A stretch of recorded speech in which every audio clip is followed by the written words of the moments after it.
Shabbat Shalom. Shabbat Shalom. We are back, continuing with our look at the Torah portion. We are going to be today looking at Bo. Bo, the Torah portion Bo, in Shemot, Exodus. Bo is Exodus chapter 10, verse 1 through chapter 13, 16. Exodus 10, 1 all the way through 13, verse 16. At the beginning of the Torah portion, this portion Bo, we see the 8th plague. Throughout this Torah portion, we get 8, 9, and 10 as far as the plagues go. But right now, we're going to just look at chapter 10 and the first 11 verses. Chapter 10, 1 through 11. And just talk a little bit about something that can be found in these first verses here that I thought was worth talking about. Exodus chapter 10, 1 through 11. Go ahead and read that for us. Yahweh said to Moshe, "Go unto Pharaoh, for I have hardened his heart and the hearts of his servants, so that I show these signs of mine before him, and that you relate it in the hearing of your son and your son's sons, what I have done in Mitzrayim, and my signs which I have done among them, and you shall know that I am Yahweh." And Moshe and Aaron came in to Pharaoh and said to him, "Thus said Yahweh Elohim of the Hebrews, till when shall you refuse to humble yourselves before me? Let my people go, so that they serve me. Or else, if you refuse to let my people go, see, tomorrow I am bringing locusts within your borders, and they shall cover the surface of the land, so that no one is able to see the land, and they shall eat the rest of what has escaped, which remains to you from the hail, and they shall eat every tree which grows up from out of the field, for you out of the field. And they shall fill your houses, and the houses of all your servants, and the houses of all the Mizrahites, which neither your fathers nor your fathers' fathers have seen since that the day that they were on the earth to this day." Then he turned and went out from Pharaoh, and Pharaoh's servants said to him, "Till when would this one be a snare to us? Let the men go, so that they serve Yahweh their Elohim. Do you not yet know that Mitzrayim is destroyed?" And Moshe and Aaron were brought back to Pharaoh, and he said to them, "Go, serve Yahweh your Elohim. Who are the ones that are going?" And Moshe said, "We are going with our young and our old, with our sons and our daughters, with our flocks and our herds. We are going, for we have a festival to Yahweh." And he said to them, "Let Yahweh be with you, as I let you and your little ones go. Watch, for the evil is before your face. Not so, you men go now and serve Yahweh, for that is what you desire." And they were driven out from the presence of Pharaoh. Okay, very good. So, I wanted to look at a couple things here. When we look at the beginning, this being the beginning of this Torah portion Bo, Bo is over here in the first verse where it says, go in unto Pharaoh. Bo is go. Pull up that word there. Go into and unto. Pull that up there on the screen there. Let's see. Go. Yeah. What? Verse 1. Click on verse 1.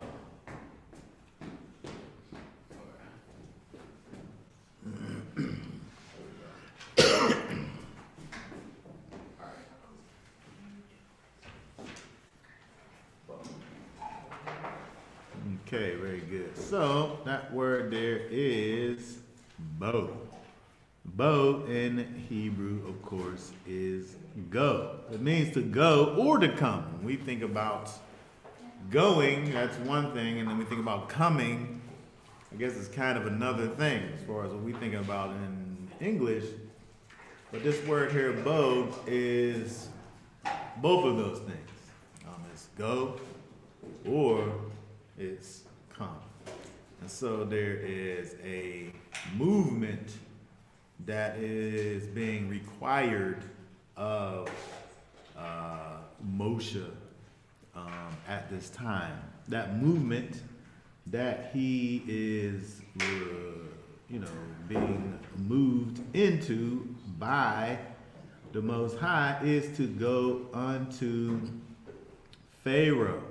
To go to Pharaoh.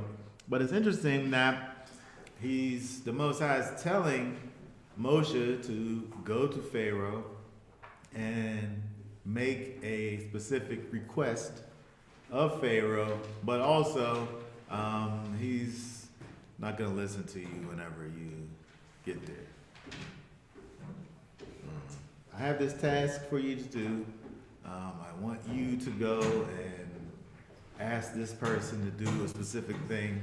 But by the way, his heart is hard. And in fact, it says, I've hardened his heart, and he's not going to listen to you. Mm-hmm. But go anyway. Right?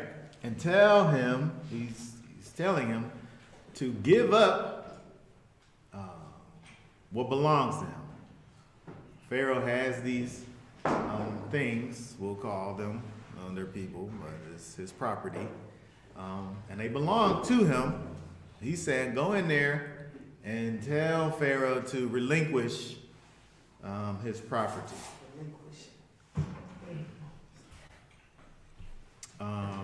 Relinquish his property to someone who, by the way, he's never seen or heard of. Oh, and he's not going to listen to you, by the way. Right? And so this is interesting because when we think about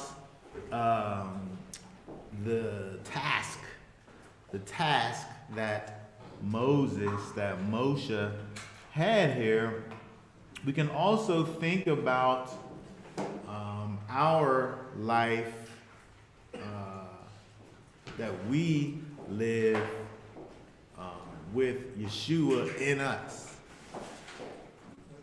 or being in Yeshua, which is actually the same thing. Okay? I want to look at a couple verses over here. We're talking about Moses and his task to go entreat to Pharaoh something that belongs to Pharaoh, that Pharaoh needs to give up to someone or thing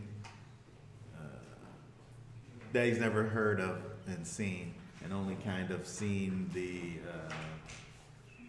evidences. Well, he has seen evidences at this point because we're dealing with going into the 8th plague. So he's getting to have an understanding of who it is that Moses is wanting the people to be relinquished unto. But the thing that I want to think about is the fact that there is this request being made that potentially, like, there's going to be resistance. It's going to happen, but there's going to be resistance in the happening. And I'm saying that because when we think about, again, our life in Messiah, there's also this kind of a thing that we deal with. I want to look over at First Corinthians, 2 Corinthians 5 and 17. What's that say? We're talking about the fact that Yeshua is in you and you are in Yeshua. 2 Corinthians 5:17.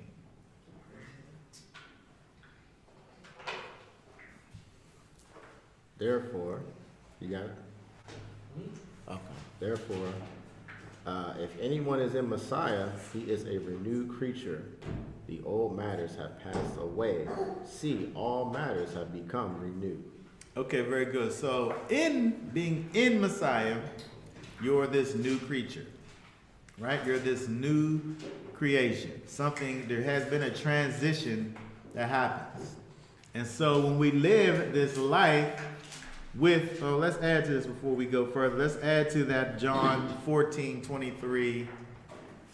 Really it's 14:23 and 26, but we might as well just read through to 26 so that we can just see what it is Yeshua is saying all together.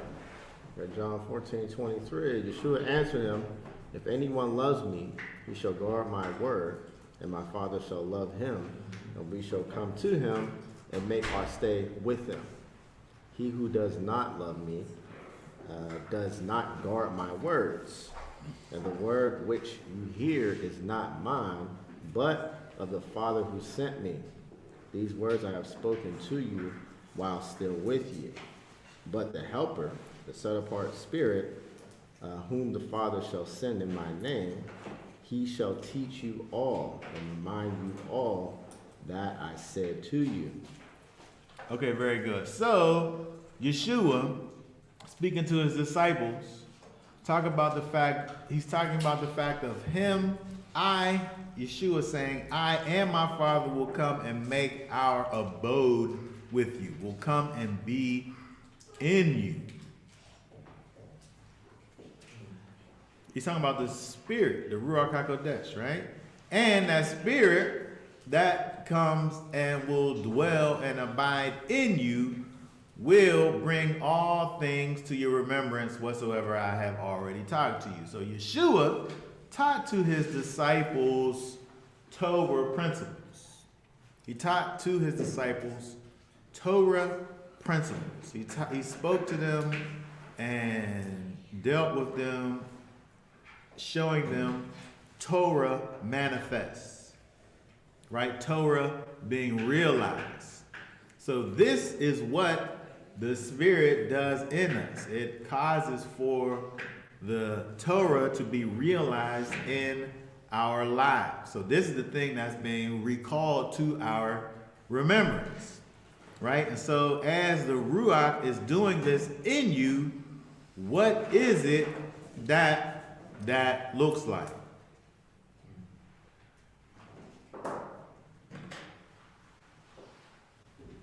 It looks like the Spirit speaking to both your inner man, you, and to your flesh or your carnality.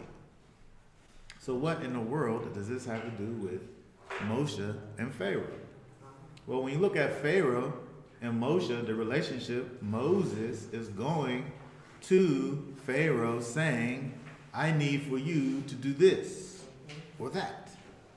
And Pharaoh is saying, I'm not doing that. However, it doesn't really matter what it is that Pharaoh wants to be doing, because there is a supreme being, the Most High, who's coming and is going to help Moses in the follow through, right? And so when we think about the Spirit in us, the Spirit in us is speaking to both our carnality, saying, these things that you're desiring to do, maybe you shouldn't be doing those things. But it's also speaking to you, reminding you, you are a new creation. Right? We see with Moses in his situation, he had to go back and forth. He had to talk to Israel, say, you guys, the Most High, he's coming. He's coming to get us. He's moving us out of here. So he had to speak to Israel. He had to also speak to Pharaoh.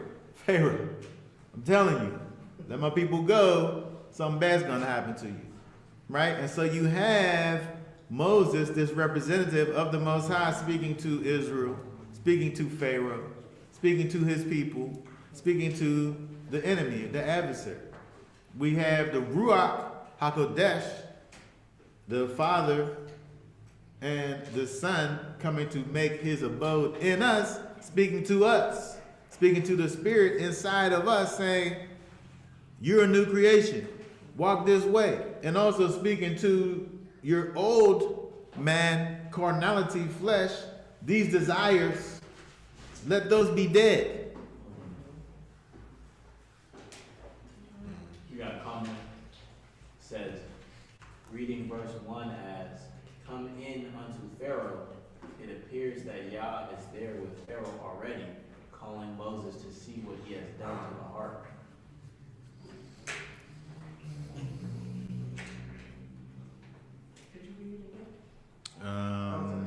Go into, in the first one.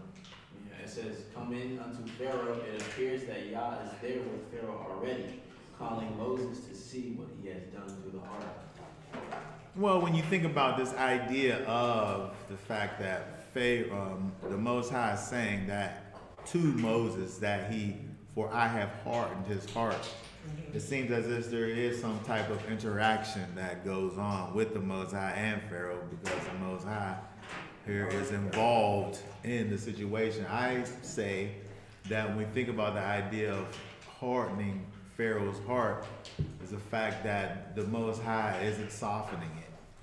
That's how I think about it. He's not softening it, therefore it's hard.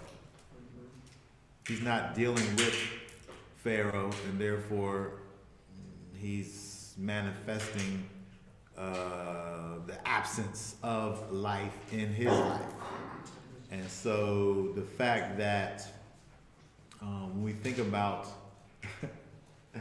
it's so funny, when we think about the idea of, good and evil, Pharaoh, who obviously is evil, evil in and of itself is the absence of something, right? It's the absence of good.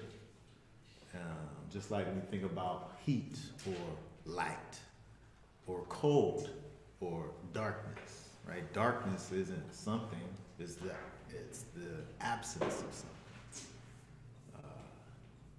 Cold isn't something, it's the absence of something, it's the absence of heat.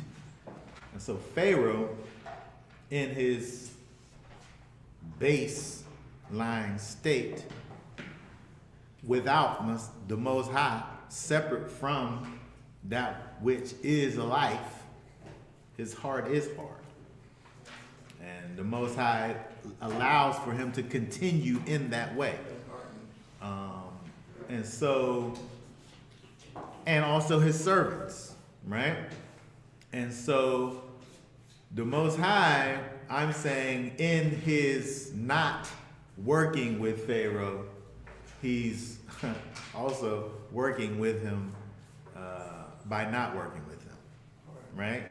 He's causing for his heart to be hard by not softening it, right? If you get some piece of, I don't know, probably some chuck roast and try to cook it on a stove, you're dealing with something that's hard, it's tough, in its base state. It needs to simmer. It needs to be tenderized. It needs to be dealt with in a particular way. The Most High ain't dealing with Pharaoh.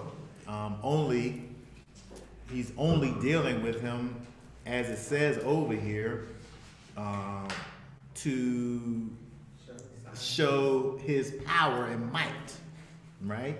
And so when we think about the man in his carnality, we always have this flesh and this body. And so even though we're a new creation, we still live in this body.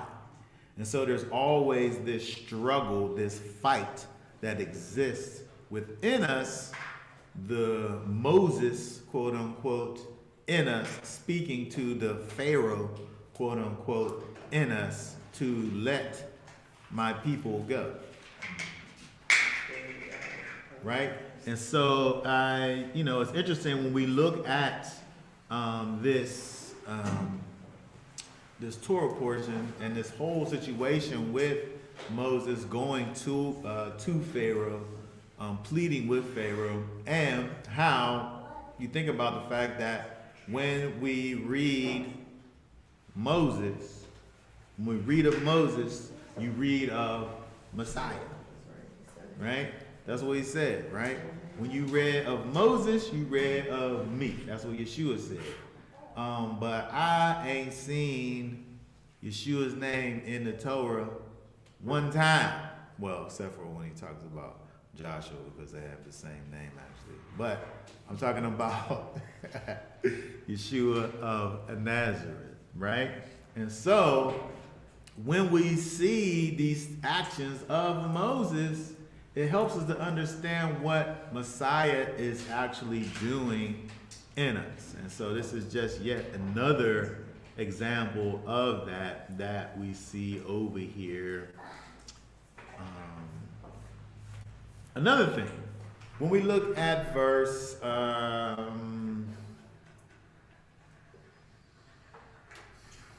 7,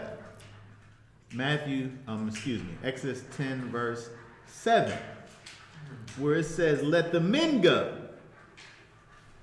Pharaoh's servant said unto him, "How long shall this man be a snare to us? Let the men go." But that's not what the Most High is wanting, right? And so that's partial, but it's partial obedience, so it should be good, right? What? He's saying, "Let my people go." Technically, the men, that's his people, right? Some of them have order, some Right?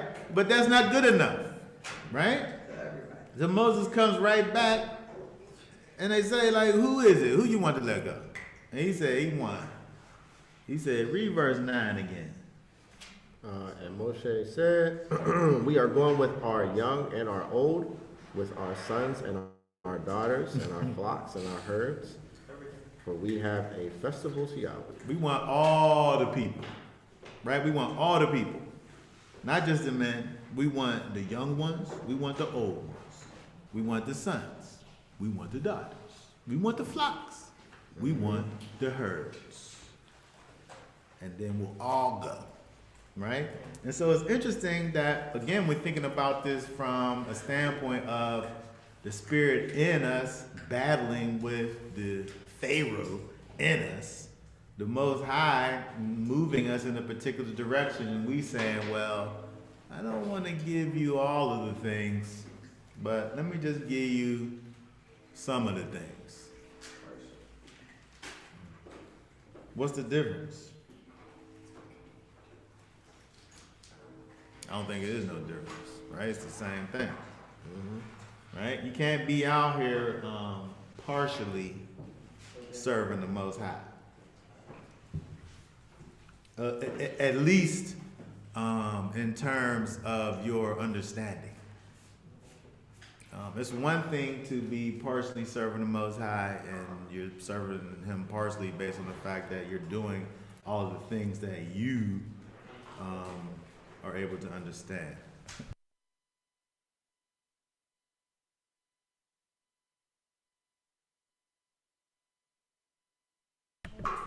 Okay, so we have to be able to, as far as we're able to understand, to give the Most High our everything.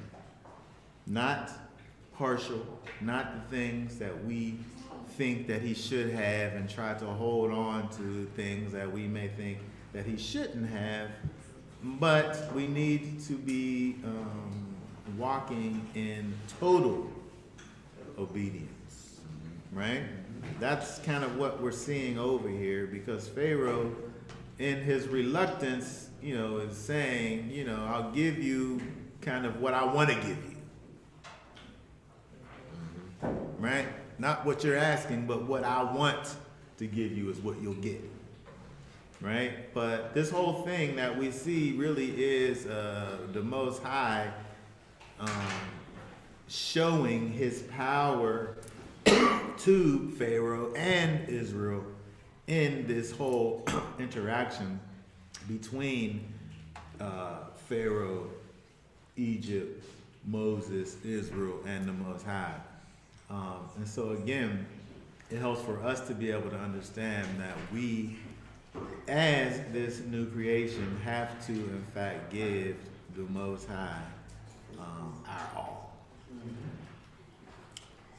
All right, so does anybody have any thoughts, questions, or comments before we go ahead and look at?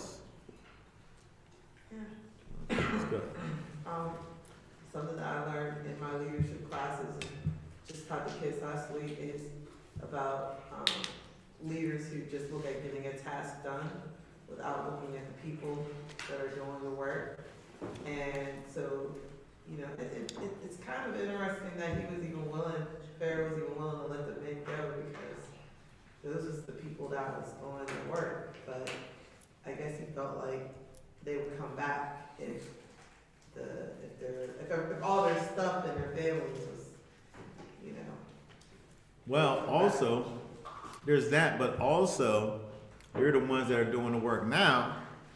But if you still got the kids and the women and all of that, you can just make some more.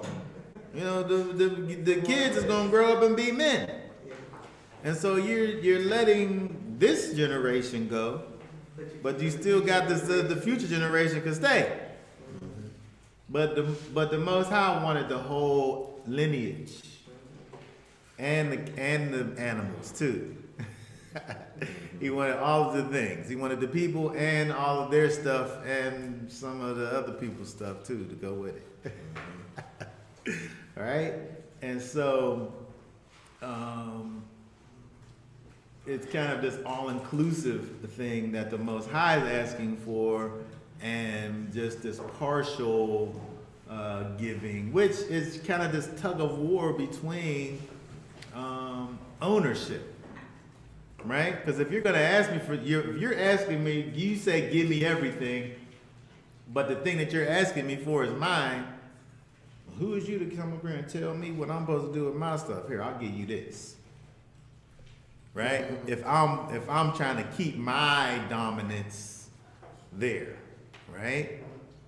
You come and you making these demands, you going to just make these demands, and you ain't going to make no demands of me. I'll tell you what you can have.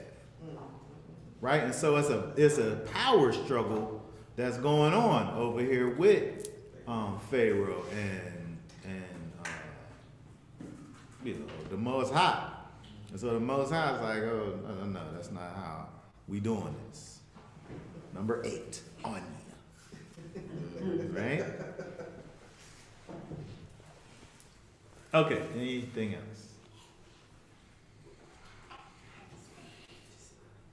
Okay, very good. So, that being said, we'll go ahead and be done with now. Oh, what's this comment here? Here, put that up on the screen there.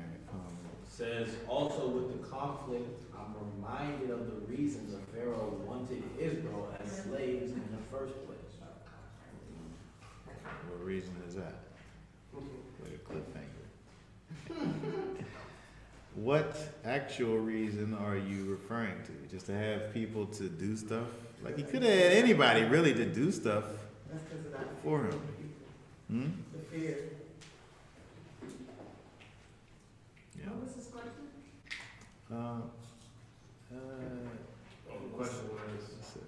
The question was, I'm reminded of the reason the Pharaoh wanted Israel as slaves in the first place. Oh, so if the men went, then they could join. Yeah, and They then the could follow-up join. was they would Yeah. join their enemies in war. Yeah. And so there was this fear that was involved in all of this, right? And if he has control of the people, he's able to understand that if I got the people, they can't go and join themselves with other people and then come back to fight. Because they'll be bombing. You said bombing. They'll be, She brought it up to the 21st century. little striking their, Yeah. their children. Yeah, so it is the fear, it's all of those things. It's fear and it's control. Right? Because of the fear that exists, him wanting to be able to maintain the control, if he was to just relent and say you could have the men, I still, because the children, they're the future. Yeah. Right? So you might have the men, right? But I got this stock over here that I'm able to keep. Right? And so it's all of that. It's all of these things all together. Right? It's just Yeah. all right, very good.